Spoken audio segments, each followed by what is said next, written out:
ముస్లిం మైనారిటీల పట్ల వైకాపా పార్టీది మొసలి కన్నీరు.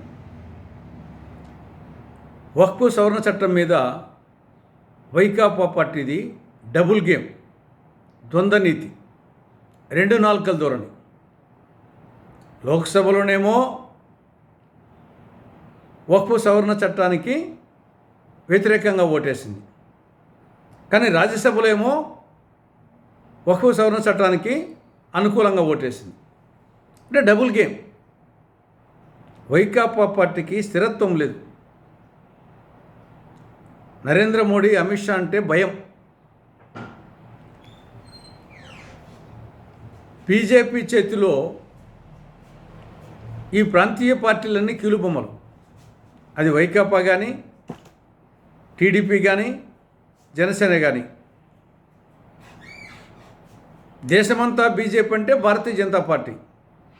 కానీ ఆంధ్రప్రదేశ్లో బీజేపీ అంటే బి అంటే బాబు, జే అంటే జగన్, పి అంటే పవన్.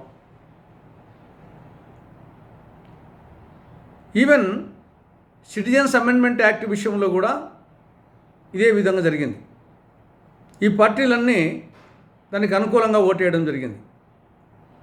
కాబట్టి బీజేపీ చేతిలో వైకాపా కానీ, టీడీపీ కానీ, జనసేన కానీ ఇవి కీలుబొమ్మలు. బీజేపీ అన్నా, ఈ మూడు పార్టీలు ఏదన్నా అది బీజేపీ కిందనే లెక్క. ఇక రెండవ అంశం, హిందూ అనే పదం బీజేపీ పేటెంట్ కాదు.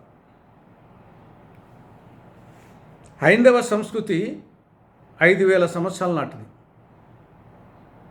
బీజేపీ పుట్టింది ఎప్పుడు?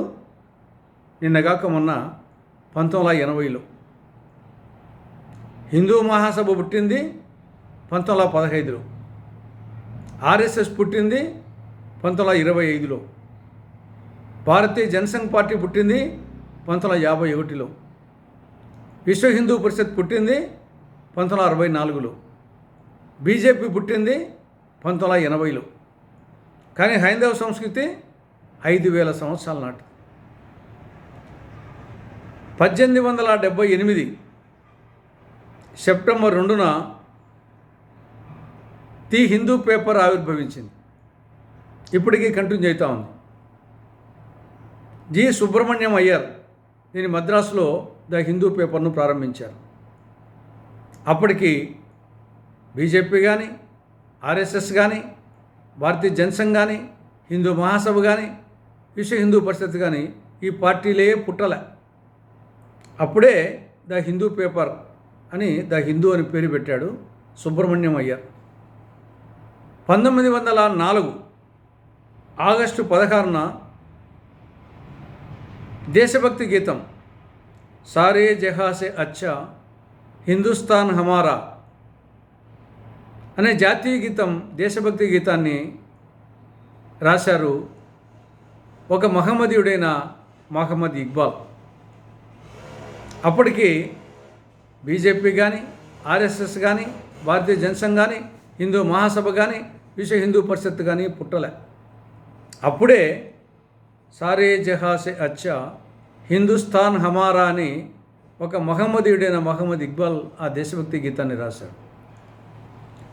1907లో జై హింద్ అనే పదం, ఇప్పటికీ మనము జాతీయ గీతం జనగణమనలో లాస్ట్లో జై హింద్ అని మనం చెప్తాం. ఈ జై హింద్ అనే పదాన్ని 1907లోనే అబిద్ హసన్ అనే ఒక మహమ్మదీయుడు ఆ పేరును మొట్టమొదట ప్రాచుర్యం తీసుకొచ్చాడు. తర్వాత నేతాజీ సుభాష్ చంద్రబోస్ దానికి మరింత ప్రాచుర్యం తీసుకొచ్చాడు. ఎప్పుడిది? 1907లో. అప్పటికి బీజేపీ కానీ, ఆర్ఎస్ఎస్ కానీ, భారతీయ జనసంఘ్ కానీ, హిందూ మహాసభ కానీ, విశ్వ హిందూ పరిషత్ కానీ ఈ పార్టీలే పుట్టలేదు. కాబట్టి హిందూ అనే పదం బీజేపీ పేటెంట్ కాదు. తర్వాత బీజేపీ జాతీయవాదం కూడా నకిలీ జాతీయవాదం, కుహనా జాతీయవాదం. స్వాతంత్రం వచ్చే నాటికి బీజేపీ పార్టీనే పుట్టలే. 1940లో స్వాతంత్రం వస్తే 1980లో బీజేపీ పుట్టింది. కానీ భారత స్వాతంత్ర ఉద్యమానికి బీజేపీకి సంబంధమే లేదు. మొత్తం భారత స్వాతంత్ర పోరాటం అంతా కాంగ్రెస్ నేతృత్వంలో జరిగింది. ఈవెన్ 2002 వరకు నాగపూర్లోని ఆర్ఎస్ఎస్ కేంద్ర కార్యాలయంలో త్రివర్ణ జాతీయ పతాకాన్ని కూడా ఎగరవేయలేదు. ఆర్ఎస్ఎస్ స్వాతంత్ర ఉద్యమంతో సంబంధం లేదు. ఆర్ఎస్ఎస్ జాతీయ కార్యాలయం నాగపూర్లో 2002 వరకు త్రివర్ణ జాతీయ పతాకాన్ని కూడా ఎగరవేయలేదు. వీళ్ళు దేశభక్తి గురించి జాతీయవాదం గురించి మాట్లాడతారు. కాబట్టి బీజేపీది నకిలీ జాతీయవాదం, కుహనా జాతీయవాదం.